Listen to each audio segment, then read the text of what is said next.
Are you ready? Yeah.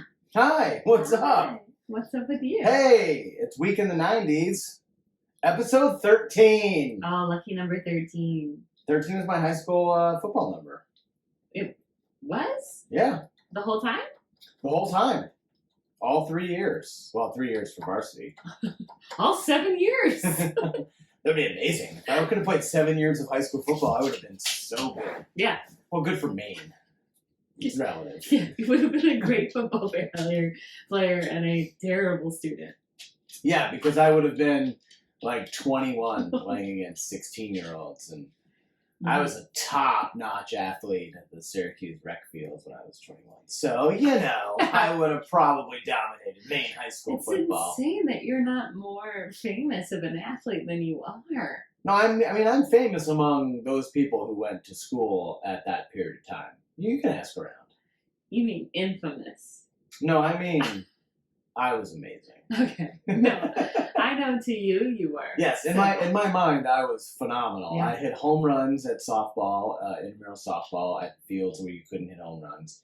I was legendary on the pickup basketball court, and I won a state championship, campus championship in flag football. I think I had the trifecta. Wow. Okay. I'm proud of all of those things. I know you are. It's very sad. Like, I'm not even kidding. You want to win at everything. I mean, even fantasy football, I was like yelling. I mean, I still get so upset with you because, like, yesterday, you're like, oh, God, I can't believe I didn't start Ingram. He's just sitting there on my bench. Of course, when I don't start him, he scores all these points. He got 14 points on my bench. And I was like, oh, my God, how much are you losing by? You're like, oh, I'm destroying. I'm winning by, like, 50. And I'm like, and you're still complaining about a player on your bench. Yeah, I'm still mad. I scored 160 points this week, and I had 0 from my tight end and only 3 from Chris Carson, who got injured last night. But how much did you win by? I won by like 95, probably. Okay. I mean, I'm in first place. I know. I have the most points in the league. I know. Yeah, I know. I'm just saying I want to go undefeated this year, and I'm not going to. And I want to win a 3rd championship. How are you not going to? Well, I lost last week. Okay. That's when you get really mad when you lose. Well, because I had a great matchup. I know everyone loves hearing about other people's fantasy teams, but I had DeAndre Hopkins going into the night game, and he only had like 6 points. It was crap. Yeah. That's how it is. I get it. It happens. Not a big deal. But hey, it's episode 13. Okay. Oh, the point of this is that when I was a sophomore, I wanted number 16. Like Joe Montana? Because I was a big Joe Montana fan growing up. Mm-hmm. We lived on the West Coast Who for a little wasn't? bit.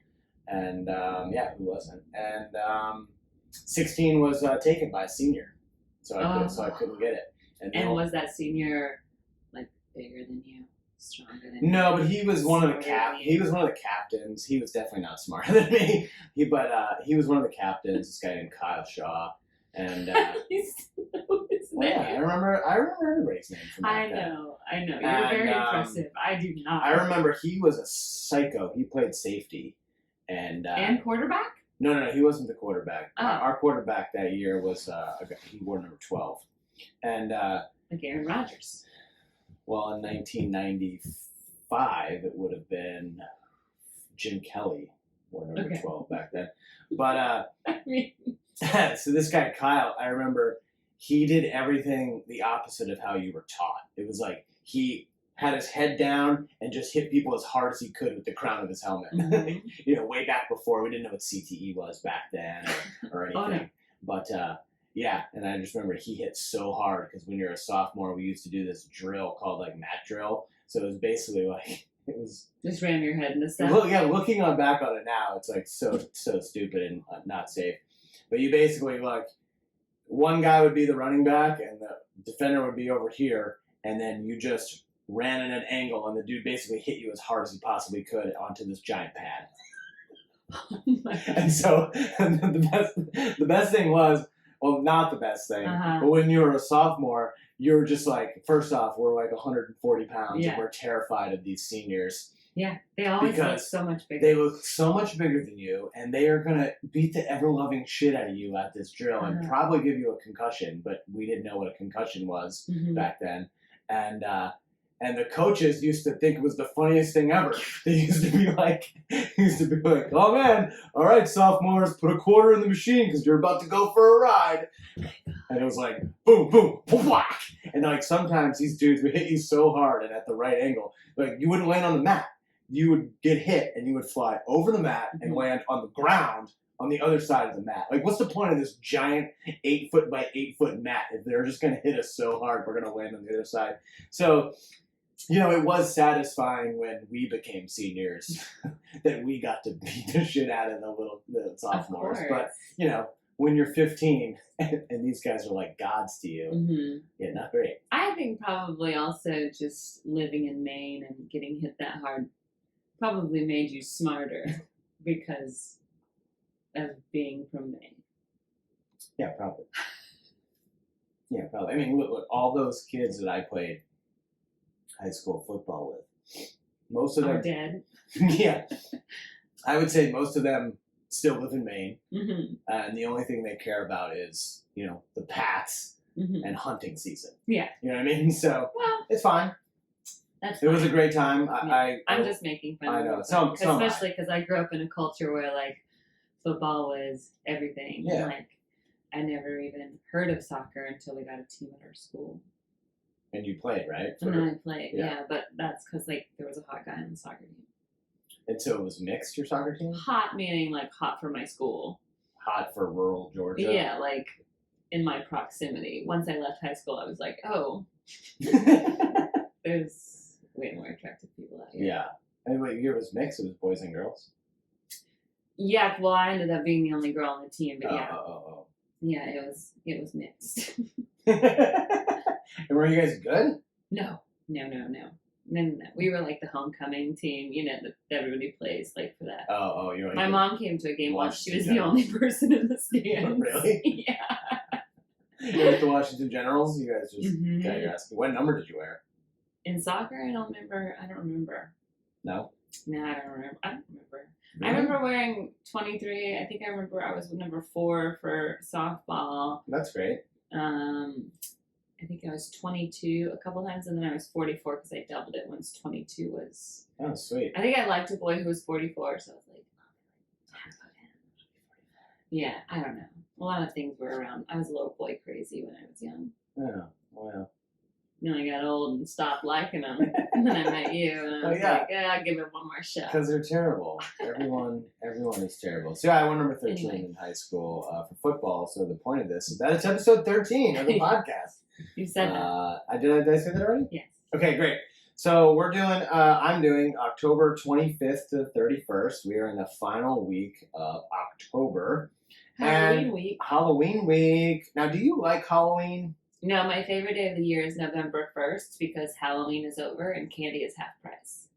Yeah, and you know what else is half price? All the stupid decorations we have are all over the house. I like decorations. Yeah, it's weird that you don't like Halloween, but you like decorating the house. I don't like scary stuff, and I don't like getting, I don't like the spookiness around Halloween. I also don't really like dressing up in costumes. I think that's always, like, really lame. I mean, to me, Halloween is for little kids and gay men. Like, Halloween is gay Christmas, and, you know, I think, and that's who should have it. They have the most fun dressing up. They look the best in their costumes. Yeah. All the rest of us just look like we're like half-assing it, you know? Like last year we went as the Lion, the Witch, and the Bad Wardrobe because you just kind of make do with whatever you have around. I mean, our Top Gun outfit one year was really our Top cool. Gun 2 years ago was great. And you did a little video. Do you like Halloween? No, it's stupid. Halloween's for kids. I like decorations, and all of our decorations are not scary. They're just like little lights and stuff like that. Yeah, we have the orange lights and like some purple and like some pumpkins and whatnot. Yeah. But what was your favorite costume growing up? Did you have a great costume that you remember that you were particularly proud of? Oh, I remember once going as a Playboy bunny. Okay. In 4th grade, and my mom had to defend it. I'm sure that went over well. She's like, whatever, she's a bunny. But I was like wearing a black leotard too. And did you have the ears and like the tail and everything? And then did you know what it was? No, I just thought it was like a girl bunny. Awesome. I mean, it's 4th grade. Yeah, I didn't Yeah, know. I mean, you're to 9. And then next year I was a hustler bunny. No, I wasn't. But Call back. I remember I was a butterfly one year, and my sister was a bat. And then next year in the pictures, our costumes were reversed. Like I was a bat and she was a butterfly. Oh, just recycled those. My mom did.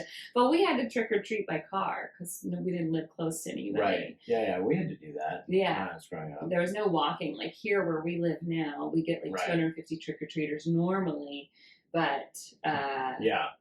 but not where I grew up. Yeah, I remember, when you're a kid, you're super into it. I remember, like, being a football player one year, like, cowboy and, like, all that stuff. I remember one year we got the face paint, the face droop, like, it was like Hollywood makeup where it looked like half your face was blown off. Like, that was pretty fun. My cousin April's super into it. My cousin April that lives in Michigan, I don't think you've ever met her. Yeah, in fact, I know you've never met her.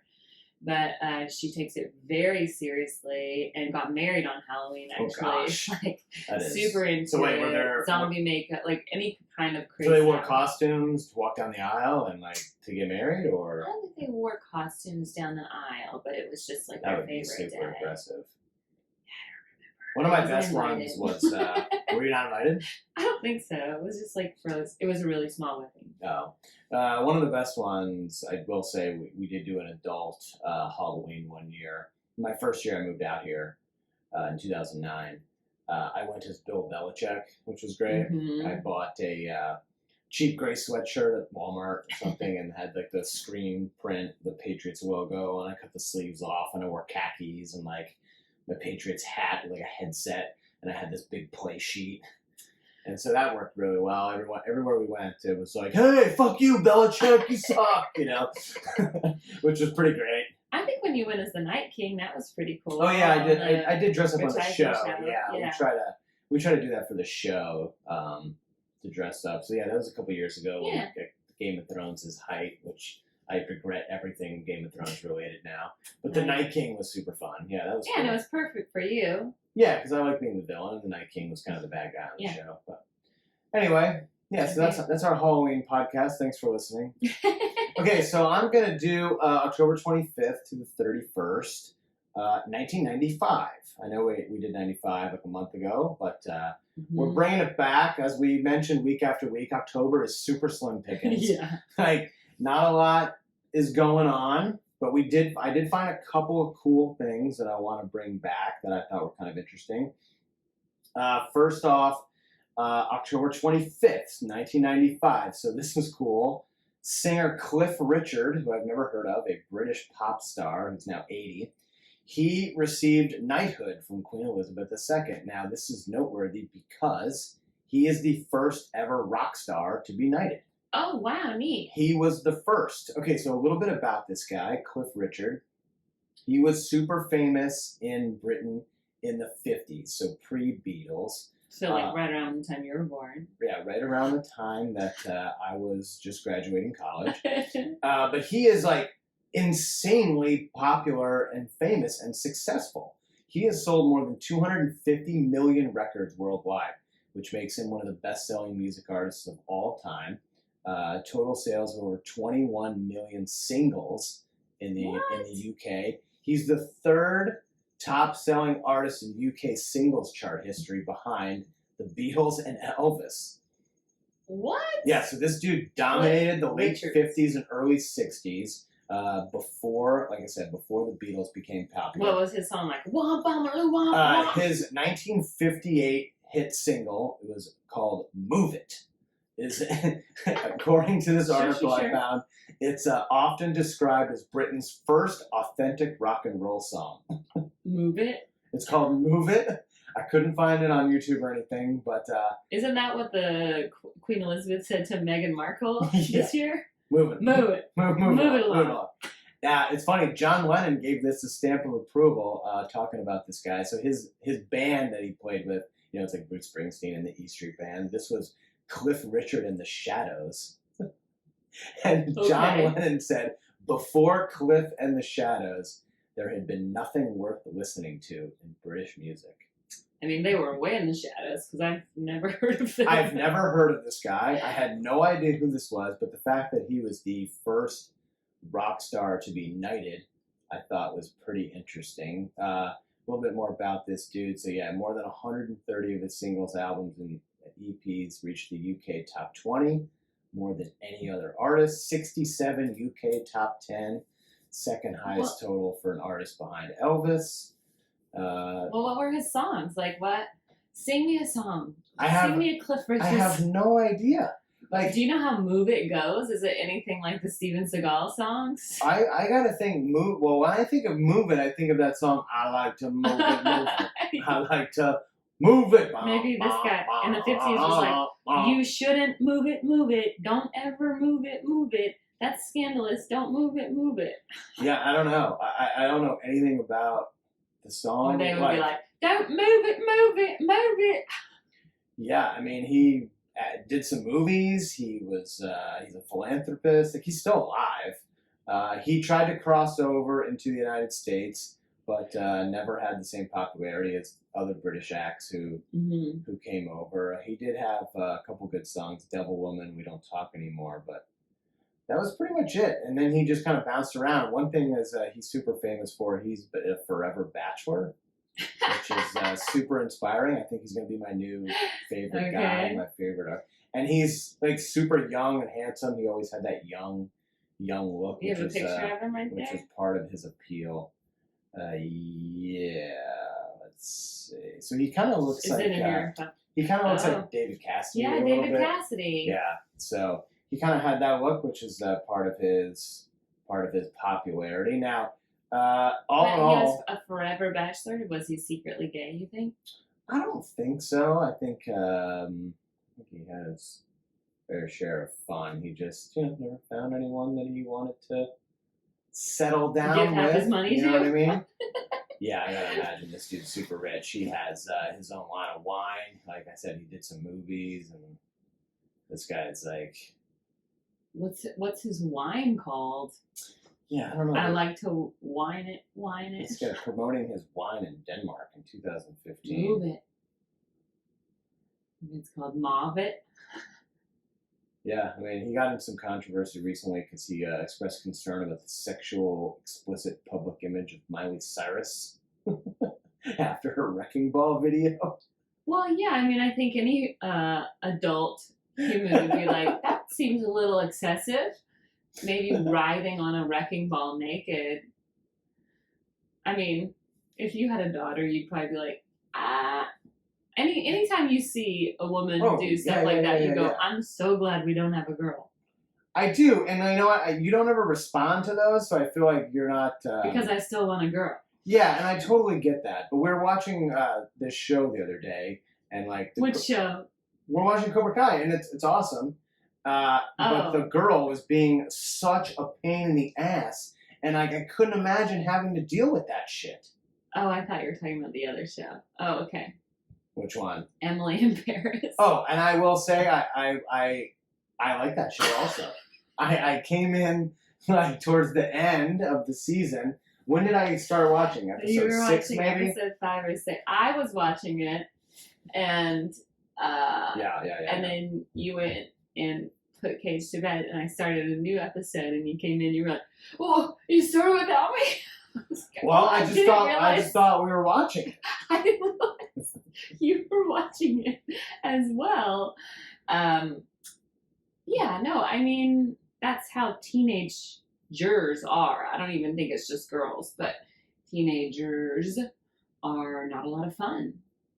Yeah. But I do think when you're an only child and not having to compete for attention at home, but because you have to compete for so much attention at school, I think it's going to be different if we have an only child. I think that's where it helps us. He's going to be a super weirdo. He's not going to have any friends anyway. Because he's an only child. Right, which is terrible. So we'll have to... That's why he has to get into football. We'll have to like steal a baby or something. Angelina's got some extras for all that. So total, let's wrap this up because this guy's super boring even though he's very famous. But all in all, since 1995, 68 singers have been knighted now. So he was the very He first was the one. very first What year one was that? in 1995. And 95. since then So he they're was just 45? since then they're just giving away. Yeah, no, they're letting No, everybody he was in. 55, so he's 80 now. Yeah. But now they're just giving away knighthoods, you know, like Oprah. They're like, Mrs. Doubtfire, you get one.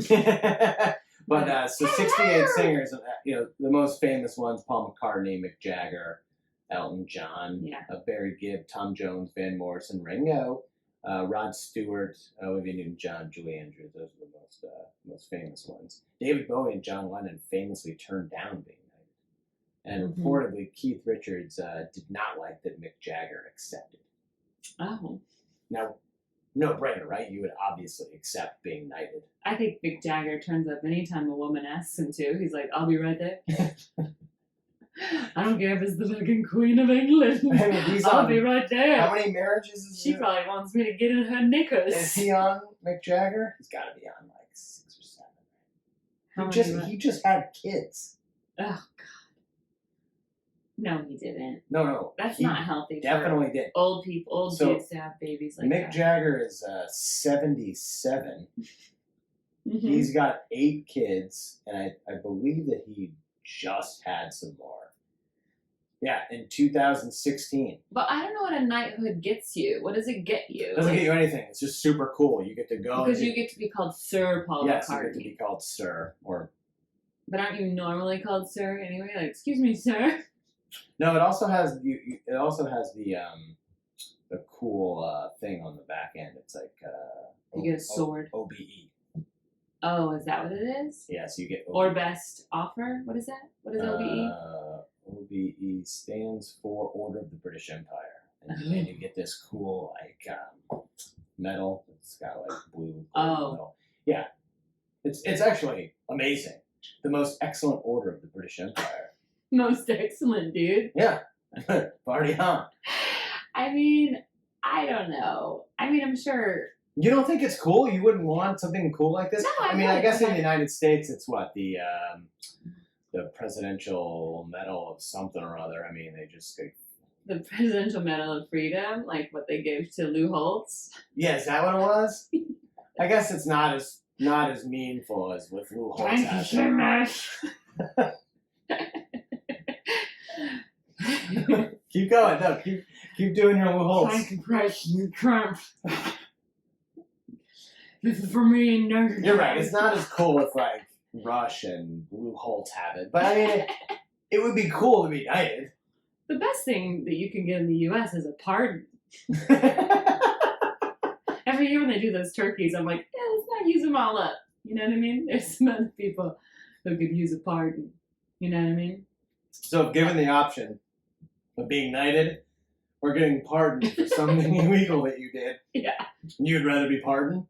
If I was like, yeah, sure, totally. I'd like to get out of jail. Get out of jail free card? So, if you're like Lori Loughlin, you would like to be pardoned to have that whole deal expunged from your. I think if I was like Harvey Weinstein, I'd want to be, you know what I mean? These people are going to die in jail. Bill Cosby. Bill Cosby. I mean, I don't want them to get out. I think they should rot in jail, or prison. Yeah. But, I mean, also there's, like, I don't want to get into it, but I think there's a lot of people in prison who shouldn't be. So I think that would be an excellent thing. But also being called Sir Paul McCartney and having a little blue ribbon. If I was Sir Christopher Brockman, I would make everyone. I wish call it came Sir with a all the sword time. or something. Well, I mean, you get the like Game of Thrones, you know, you get tapped on the shoulder by the king or the queen. Like that's cool. The whole ceremony itself is awesome. I just remember, you remember that movie King Ralph? Yeah, of course. when John Goodman. When he tries to do it, he nicks the guy's ear. Yeah. Oopsie. I'd be super worried if the 90-year-old lady who probably can't lift the sword is knighting me and doing that sharp-ass thing on either side of my head. Yeah. I'd want somebody else to do it, like Adele. If Adele knighted me, I'd be like, okay, this is fine. Yeah, that's pretty cool. All right. So that was that. That was October 25th, the first rock star to be knighted. Okay. Into it? Cool? Not cool? Yeah, no, into it. Now, All right, well, here's something you're very going to be into, and I want to know exactly. I'm very going to be into it. Yeah, you're very going to be into this. Is that not how I should say that? No, it is absolutely how you should No, say because it's very exciting. Okay? it. Okay. Well, 95, I know that year. Yeah. So your Braves got eliminated recently. Had a chance to Oh, I was like, not in 95. No, not in 95, but this year you guys got eliminated. But 25 years ago, you did not get We eliminated. did not. You did the eliminating in October 28th. You won the World Series. Yay! It was October 28th, huh? All right, so a little backstory. There were 3 World That's Series our games. last championship in Atlanta. Exactly. So I want to know all about this and what you were feeling and where you were. So there were 3 World Series games. A little recap this week. The Braves won Game 4 on the 25th to go up 3-1 on the Indians. Indians were a powerhouse that year. They won 100 games, and they only played 144 because the season started a little late because of the strike in '94. So it was a shortened season by 18 games, and the Indians still won 100. They were monsters that year, but you guys took it to them, went up 3-1. The Indians won Game 5 the next day to cut it to 3-2, and then the Braves won Game 6 on the 28th behind an epic performance by Tom Glavine. Gave up just 1 hit. Catcher Tony Pena let off the 6th with a single, so he had a no-hitter through 5. Pitched 8 innings. Mark Wohlers came in, closed it out. Only the 1 hit. Only faced 3 batters over the minimum. And the 1 run, a Dave Justice home run. Mm-hmm. That was the only run? The only run of the game. It was 1-0. An epic Game 6. Only the 1 run, as you guys won 1-0 to win the World Series. Yeah, Dave Justice. Was that Dave Justice home run after everybody was criticizing him because he said that Cleveland fans, because they had been on the road, and he was like, man, Cleveland fans are so loud for their team, and Atlanta fans need to step it up, and then everyone was like, fuck Dave Justice. No, this was. I think that might have been in the 90. Yeah, maybe I don't know. This game was at series. Old Fulton County Stadium, so you guys won it in front of the home crowd, which is awesome. No, he hit the home run in the bottom of the 6th, led off the 6th with a home run. No, Dave Justice. Jim Poole. So my question to you, obviously, this was one of the greatest sports moments of your life. Where were you? What were you doing? What do you remember from this night? I don't remember any of it. Really? I really don't remember any of it. So you were 17? It was my senior year in high school. Okay. I was boggled down by everything. Okay. And it was and I was a big Braves fan, but I was also working full time. Okay. And going to high school and doing AP classes and doing all that. So I was just so bogged down. And I have memories of Chipper Jones and watching the game and stuff, but being distracted the whole time. That is what my memory is. Wow. Unfortunately, oh man, I was waiting for some epic story, running around the house, or it was everyone was sleeping. And I'm almost positive I was working that night. What were you at doing? the Nike Outlet. Oh, Nike Outlet. I think I was working that night, and and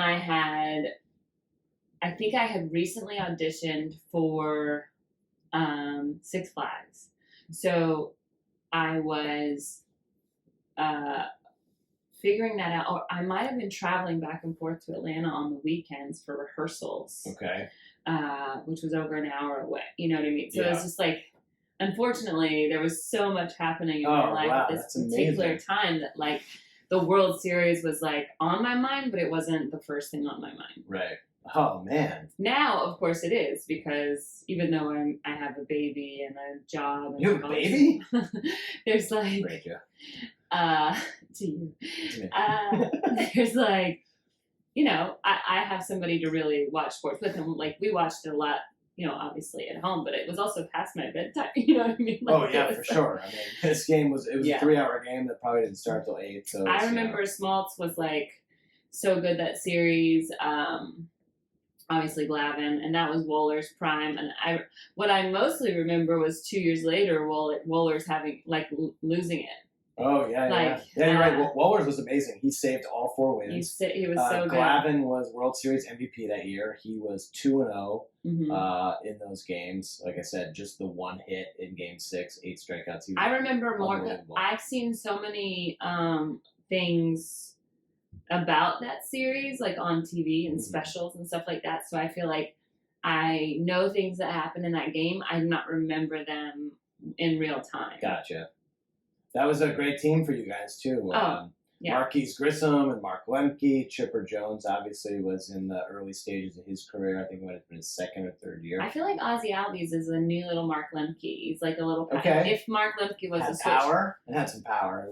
Lemke could hit a home run, Ozzy but it did wasn't some very games. like it didn't happen that often. He hit in the middle to late part of the lineup. Was that Jeff Blauser? Was he our? No, it was Rafael Belliard was your Belliard. shortstop. Javi Well, Lopez. We a always catcher. loved little tiny shortstops because we had Belliard and then Call, and they were Yeah. both like 5'6". Yeah, right. Ryan Plesko, like Oh, this was a fun team First that you guys had, and the Indians team, like I said, just stacked. I mean, Kenny Lofton, Omar Vizquel, Carlos Baerga, Albert Bell, Eddie Murray, Manny Ramirez, Jim Tomei, Tony Pena, the Presidente, Dennis Martinez started that game for them. Like, And we were not supposed to beat that team. no, they were supposed to finally end, Mm-hmm. their 50-year, championship drought. Yeah. Yeah, so that happened Saturday. It was Saturday, October 22nd. It was a Saturday night. See, so I'm almost positive I would have been driving to Atlanta. I might have even been in Atlanta that day. Now, I know you don't, so you don't remember the game specifically, but I know you know the team. Do you think that is the greatest Atlanta sports team ever?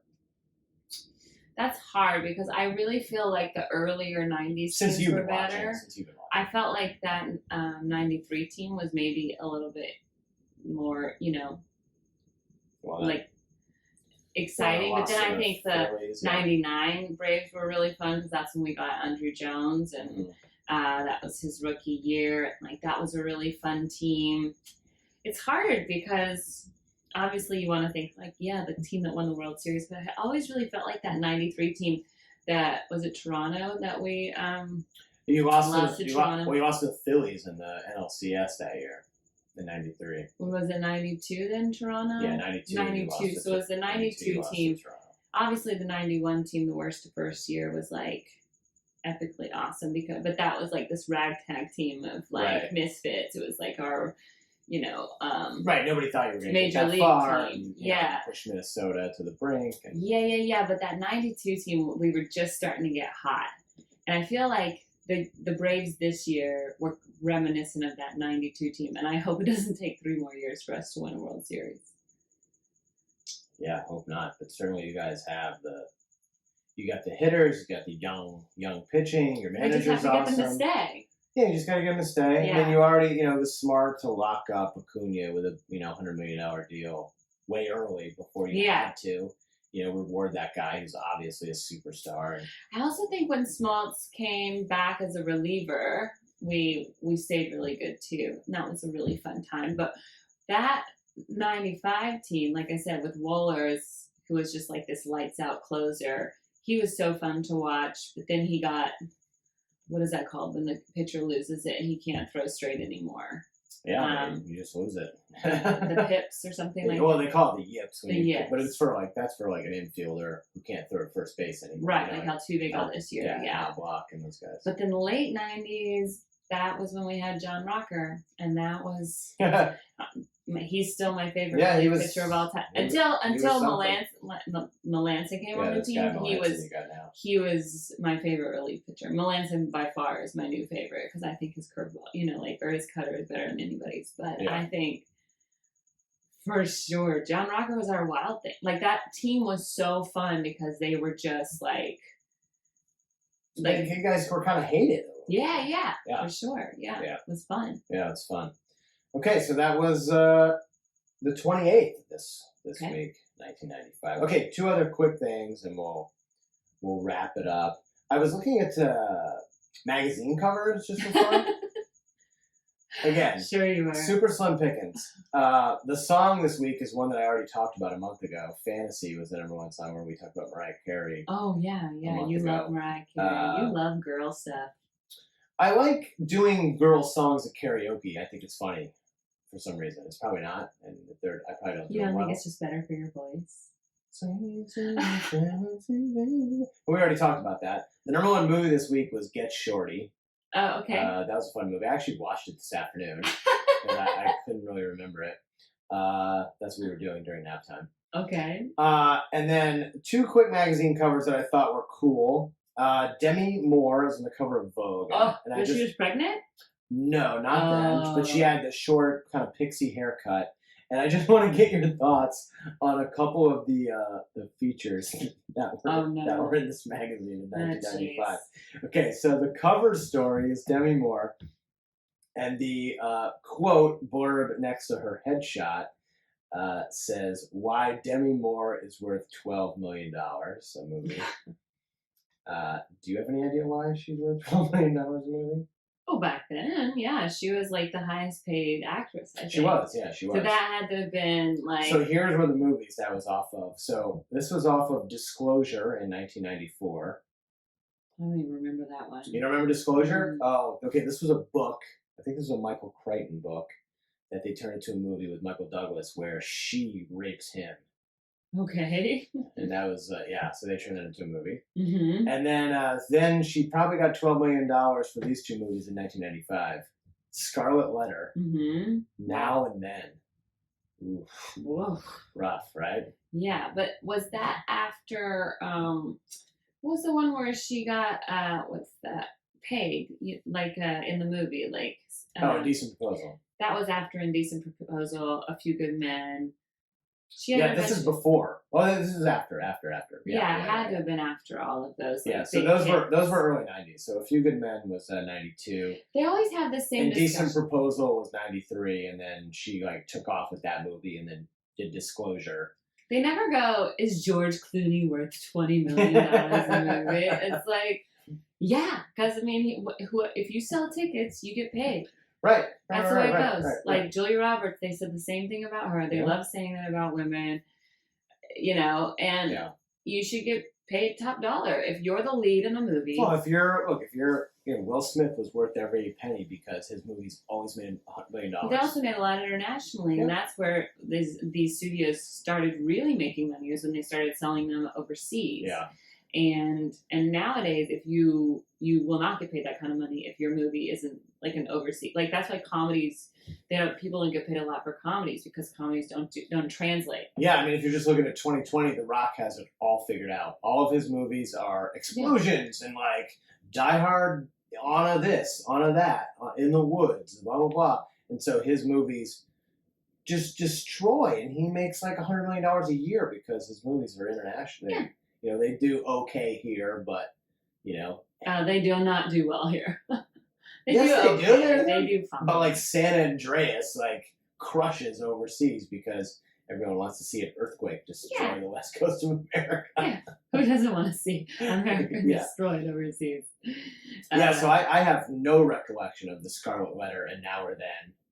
Well, the Juror, Striptease, I vaguely remember. Oh, Striptease was big. Yeah, Striptease was big. Burt Reynolds too. Yeah, she had a lot of great movies. Yeah, obviously, G.I. Jane, yeah. Yeah. So she was on the cover of that this month. And then some of these features. Okay, here we go. This was one feature. How to buy great skin.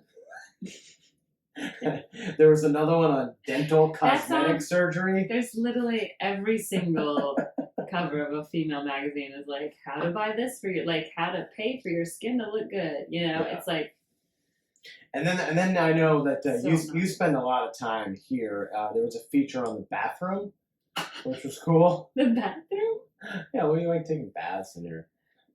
Oh yeah, aren't you a bath guy now? Though you started taking baths. You don't even fit in my tub. I don't fit in tubs, but I like taking baths. I mean, baths are cool. I like singing Mariah Carey songs, taking baths, and then watching Emily in Paris. What is wrong with me? Also, I know every stat from my high school, college sports. I mean, you are just straddling the line. Moving on. Anyway, I thought those were funny. That those were major magazine features in 1995. What was the bathroom one? What was that? Let's see. The bathroom was called. Let's see. It was called The Big Soak. For women, for some women, the bathroom is just another room in the house. But for Jane Smiley, it's a universe unto itself. I mean, I love having a cocktail, getting in the bath, and reading my book. That sounds like a lovely Saturday night. Sure does. And so here's the dental cosmetic surgery. Reality bites. Most of us consider visits to the dentist a necessary evil, but more and more people are opening up wide for purely cosmetic alterations. Oh yeah, that's probably when Tom Cruise got his teeth fixed. You know what I mean? Oh yeah, Like, probably. Sure. everybody has their teeth fixed. They're Yeah, all in capped. Hollywood? And Oh, they're, and they're Oh, the all best part perfect. the best part. One of the funny parts about Good Will Hunting is how terrible Ben Affleck's teeth are. And then you see him in all those late 90s action movies where he was trying to be a huge action star, and they are perfect. Yeah, of course. I read something, I forget what movie it was, they had to shut down production for like 2 weeks because the studio paid $30,000 to have his teeth fixed. Isn't, like, when you make a lot of money, you're like, yeah, do it. Yeah. Yeah, do just it. Yeah, who cares? inject it into me, whatever. Yeah, why not? Like, I don't care. Yeah. Yeah. Just They do it. all do stuff. Like, you could be like, oh, Paul Rudd, he's just so naturally good looking. You know, he's so young no. looking. Yeah, you want to know why? Yeah. HGH is flowing through his body. He gets daily facial scrubs and like all this other crap. Like, yeah, fine. I think. I mean, I don't know, but I would imagine. I would imagine. Yeah. Just knowing the people that we know who do it, there's no way that like these super mega movie stars don't do it. Any possible thing. Yeah. Like when you see the Kardashians and you go, I didn't even know you could do that to a body. Yeah. Men in Hollywood do it every day. Every day. Yeah. Every day. Trust me, I've worked with so many male divas. Every day. And they get everything done. Yeah. From the hair down. The other one was, can you buy great skin? You think that's so funny. They're talking about products. They're not talking about buying skin. In the quest for it's glowing. Not like Silence of the Lambs. Oh, they're not just like replacing the skin. She's a great person. Oh, yeah, no, that's not how. All right. You would read a magazine cover like that. Oh, yeah, of course. How do I agree? It's Vogue. What do I mean, I wasn't reading Vogue. I don't know. I assumed you read it in your bath after you watched Emily in Paris. Funny. All right, and lastly, and this is actually really awesome. I was just kind of making fun of the Vogue stuff because I thought it was funny that Demi Moore was on It wasn't. October 30th, 1995, the cover of Sports Illustrated was Bo Jackson. Oh, hell yeah. And the feature is what became of Bo because he had retired at this point. Right. Didn't play football anymore after the the hip replacement kind of ended his football career. And then he came back and played a little bit with the White Sox, but the strike in '94 happened, and Bo just decided to retire.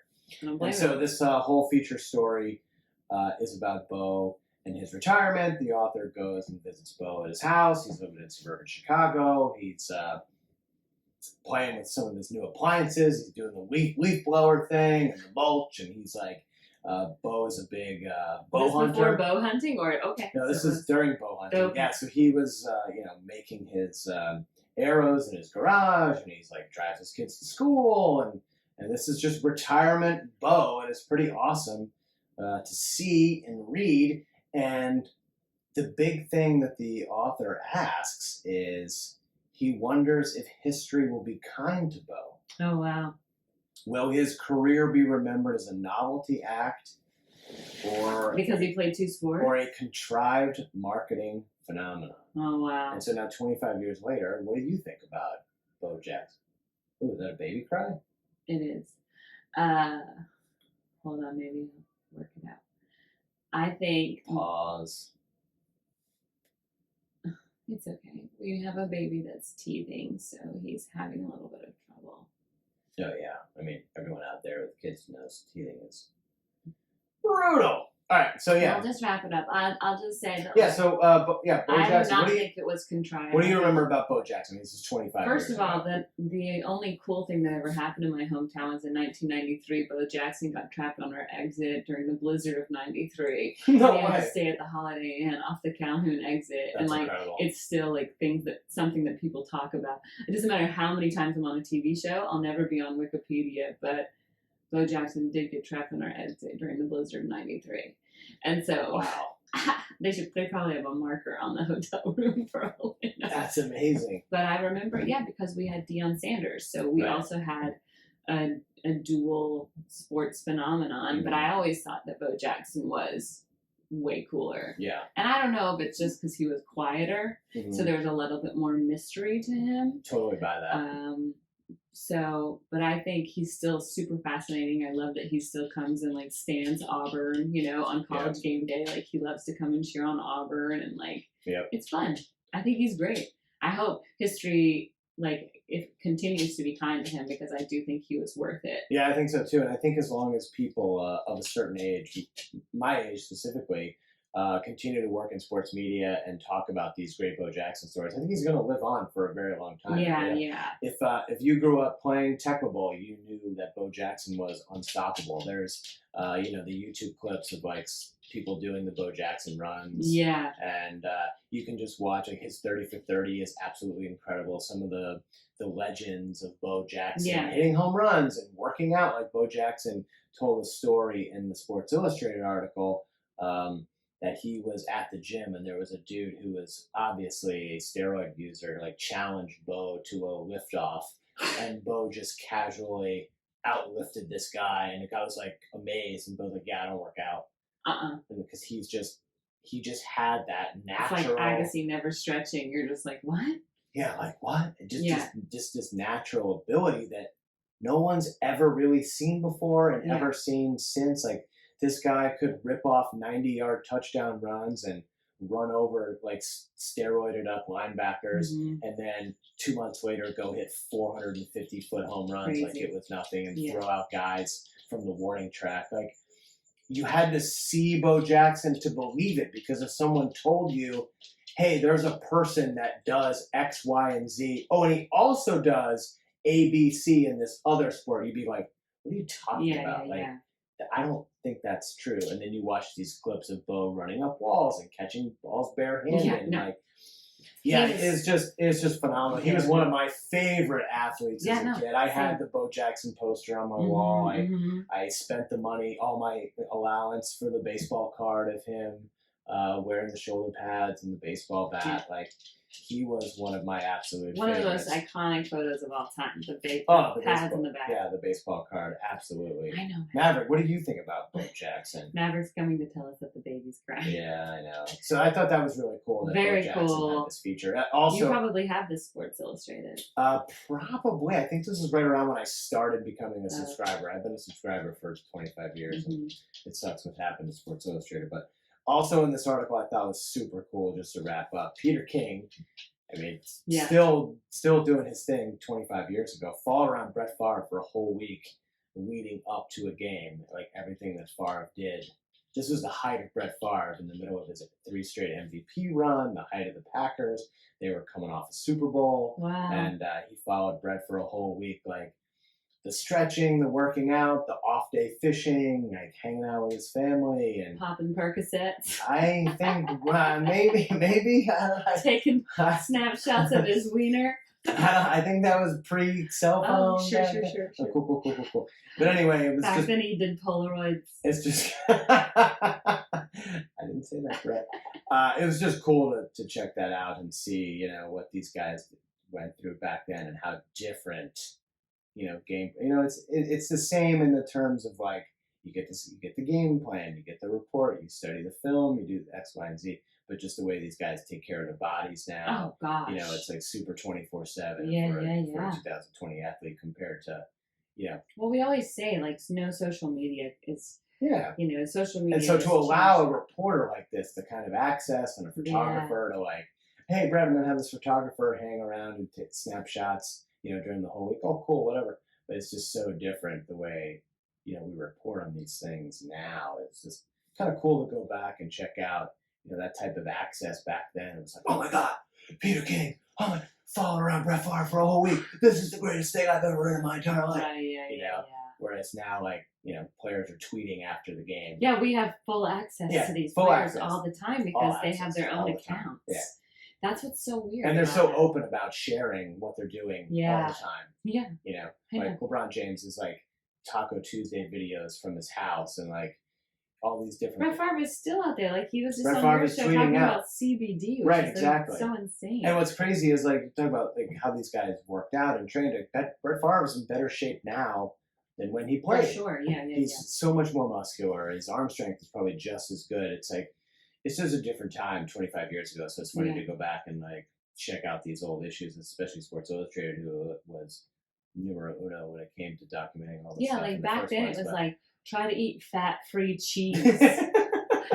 like only eat McDonald's twice a week. Yeah. Yeah, it was. Yeah, there was all. These kinds. guys didn't have live-in chefs and like 24/7. Like LeBron, I would bring him up just because what he's doing at his age, but he's also at the forefront of body maintenance. He spends $2 million a year on his body each year, so which is how he's able to still be a top player in the league at 35, 36 years old. Yeah. And just look at Tom Brady. Tom Brady's 43 years old. That is insane. Mm-hmm. Like, but he looks 42, which is like Troy impressive. Aikman retired at 34. I know. Tom Brady is 9 years older than when Troy Aikman retired. No, that is crazy. insane. It's So crazy. it's just such different times. now. Yeah. Okay, that was Good my job. week, October 25th through 31st, 1995. Hope you Great guys, hope you job. guys enjoyed it, and hope Happy there's more fun stuff to talk about in November. Yeah, hopefully. In the 90s. But have a safe and happy Halloween. Sorry, you look great. Is this your costume? Yes. These are my new glasses. So yeah, this is my attempt at looking smart. Great job. Good night. Great job. All right, good night, everybody. Week in the 90s podcast.